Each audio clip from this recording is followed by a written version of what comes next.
Yeah, so it's really interesting, and I think it's multifold. So we've got Russian propaganda. We're seeing this in the kind of EU and UK space, but then we're also seeing it in Ukraine. And I think it's good to separate those a bit to show how they're different.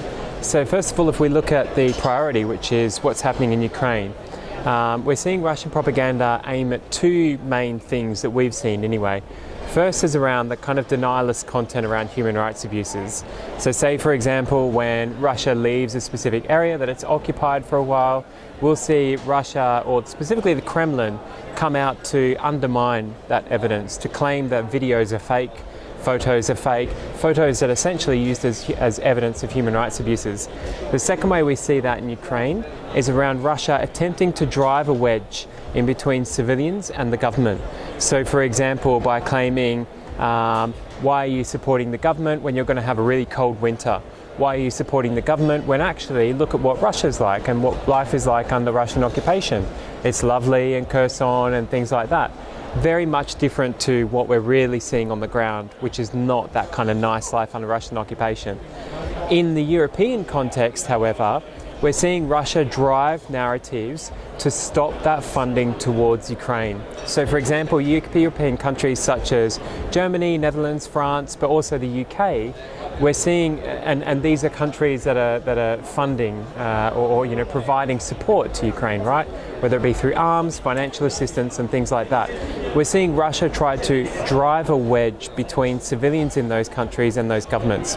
So for example, in the UK, some of the Russian disinformation and propaganda that we're seeing is attempting to claim, for example, why would the UK government support a conflict when people at home cannot afford fuel prices or power prices or things like that? So the people in the UK are obviously getting annoyed at that by saying, well, actually, maybe Russia is right. Why is the UK government supporting the Ukraine war when at home we're unable to afford bread, milk, fuel and power, and we're going to have a very cold winter? So this is the element that Russia is trying to play on in that EU context. Very similar, but also quite different to what we're seeing in Ukraine as well. So I think the EU, and it's a really good question because countering that disinformation is important. You can't just stop it. So for example, we've seen EU obviously ban RT. UK has banned Russia Today, so that state broadcasting outlet. Now that's been an important move, but it's not stopping the flow of information. We're seeing that through pro-Russian Telegram groups, other agencies within the UK and the EU also promoting that content.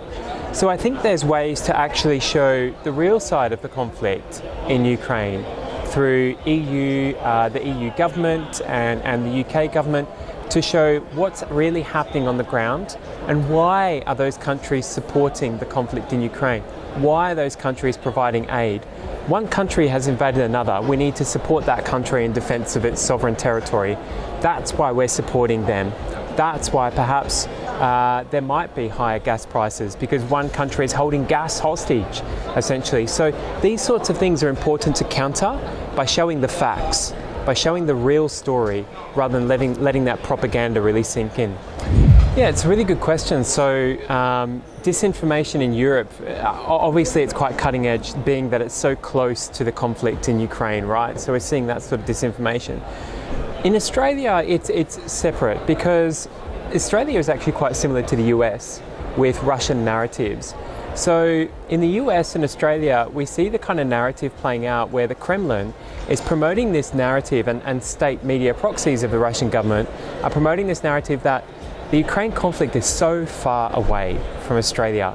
It's so far away from the US. It has nothing to do with the people that live in America or Australia whatsoever. So why are we funding it? Why are we sending money this way? Why should our people suffer when we send them that money? That's what's actually playing out. And there's a really interesting aspect because as an international community, everyone needs to stand with Ukraine, behind Ukraine, or support a country and its territorial sovereignty. And we've seen that in past conflicts as well, where Russia has moved in, occupied an area, or invaded a specific country.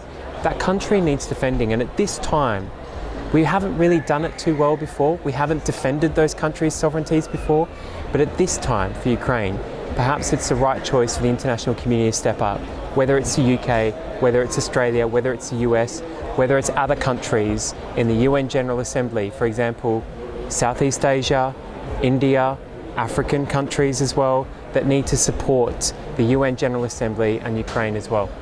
My messages for journalists and media is to work together. So we've seen a number of different journalists and media organisations in certain parts of the EU and certain parts of the world bond together. And it's the first time we've really actually seen that as well. The Ukraine conflict has caused a lot of fatigue in newsrooms.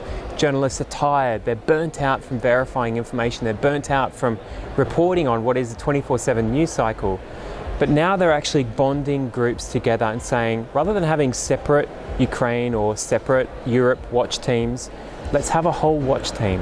Let's bond all these resources together, and then maybe if we have a big problem, we can break it apart and work on bite-sized solutions at each time. And I think that's what journalists need to do. No more competitiveness, but rather collaboration, because the problem is bigger than just one organisation. But together, maybe we can solve it.